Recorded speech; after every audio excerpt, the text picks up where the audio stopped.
on, Lulu. Come on.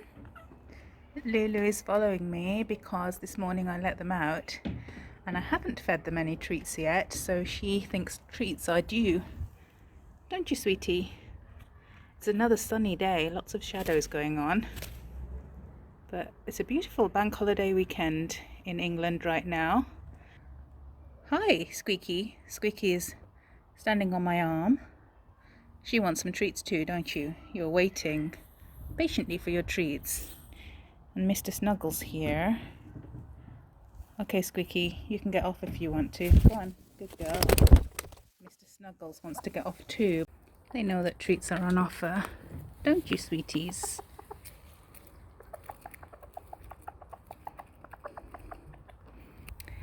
That's it. No more mealworms because everyone's getting chubby and too spoiled. You guys need to hunt down your own worms. Squeaky, you're such a good girl. You're such a good girl. Where are you coming? You coming to my boot? There's no more worms here, sweetie.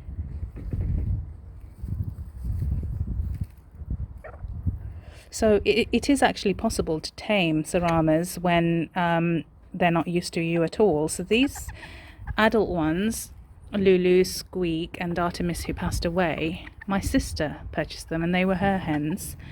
And at that stage I had no idea how much I loved hens. We got friendly during the quarantine last year, but anyway, and they are now my hens with the blessing of my sister, but they didn't know me at all back then, the 3 hens, and they were fully grown young adults, and I tamed them by giving them lots of treats, letting them get the confidence to eat from my hands. You're pecking my hands hoping that worms will appear. I'm sorry, sweetie, it doesn't work that way. Even though it might seem like I magically produce worms, they're not going to appear when you peck my hands. I might give them a few more a little bit later because she's so cute. Yeah, but you can see how tame they are now. And I had to work on that because they did not trust humans at all to begin with, just because they weren't used to getting that hands-on interaction.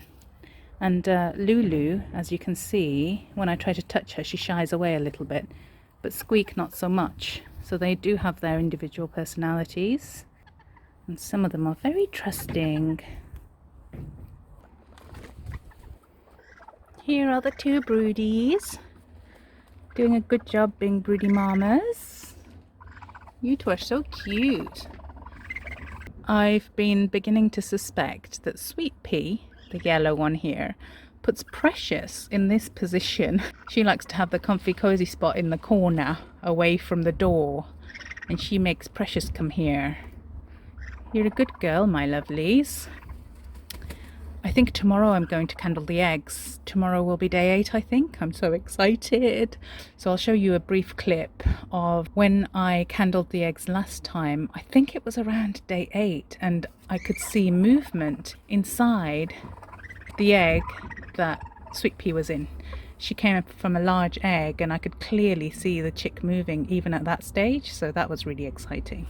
I'm just going to have my quick daily check to see if there's any more than 9 eggs in the nest. It's okay, baby. I love how they fan their tails out. They're so cute. Good girl, Sweet Pea. Don't you worry. I'll put you right back on like a good girl. So she's got 4 eggs. Okay. Oh, Precious is trying to steal them away the moment they became visible. Don't do that, Precious. And Precious, I've got the other 5, so there's still just 9 in there, so that's good. Well done, girls, well done. I think it's been a few days since anyone's laid, and usually when they're laying, they lay every other day. Each hen, these Ceramas anyway, lays 1 day on, 1 day off. So the fact that, what's she doing? She's trying to eat something. I'll get her some mealworms. The fact that no eggs have been laid in these past few days probably means that the other 2 hens have gone off laying. So they're not laying anymore. So that's good. It gives their bodies a break. Usually when they go broody, they stop laying. So Squeak went broody and she stopped laying. and maybe Lulu kind of senses what's going on here and she knows she doesn't need to lay anymore. Maybe she went broody even though she didn't sit down on the nest. So no more eggs for a while.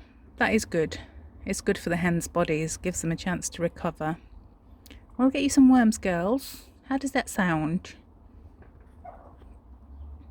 Mr. Roo has stopped coming to investigate and stopped coming to fly on my shoulder whenever I go to check on the broody girls, which is good because I think he's used to me checking on them now and he's not feeling too possessive.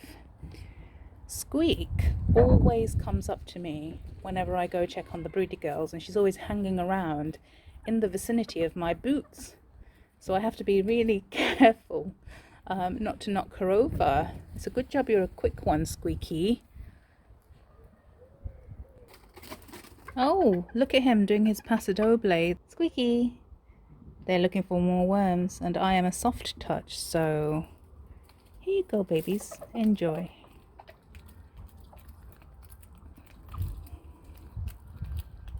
Gobble, gobble, gobble. You can see she's as tiny as my boot. I can't believe some people's Ceramas are like 240 grams or lighter. I think that's what a micro Cerama is. And Squeak, our smallest one, who I measured yesterday, was 300 and something. I can't really remember. But imagine a chicken tinier than she is. It's amazing. These two broodies have rearranged themselves a little bit on the nest. Look how Sweet Pea, who's dominant, is trying to hide under Precious, who is less dominant. Here you are, baby. Have some worms and some oats, protein and carbs. What more do you need?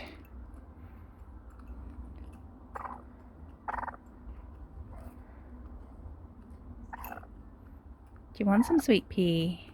I'll move it a little bit closer to you.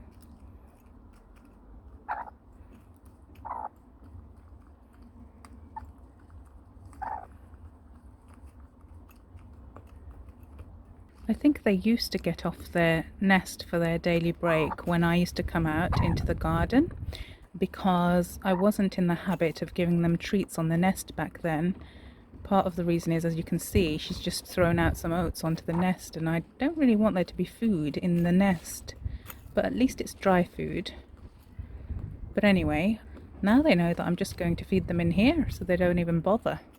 I'm sure they must do at one point or another come out to get some water and stretch their legs, but at least they're eating.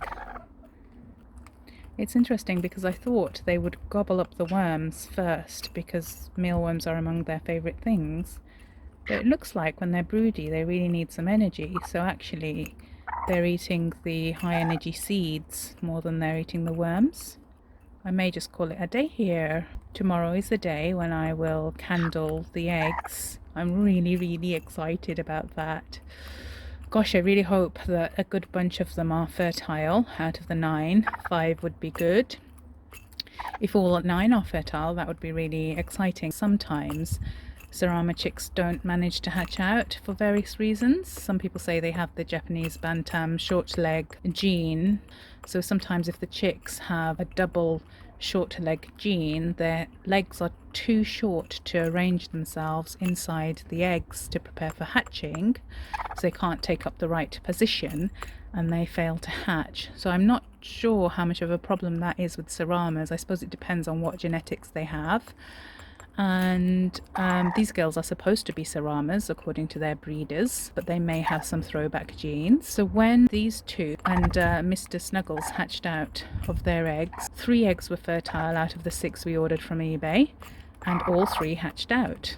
So that was good. Obviously very small numbers to go by, but if all 9 of these eggs are fertile, will that mean that we end up with 9 chicks?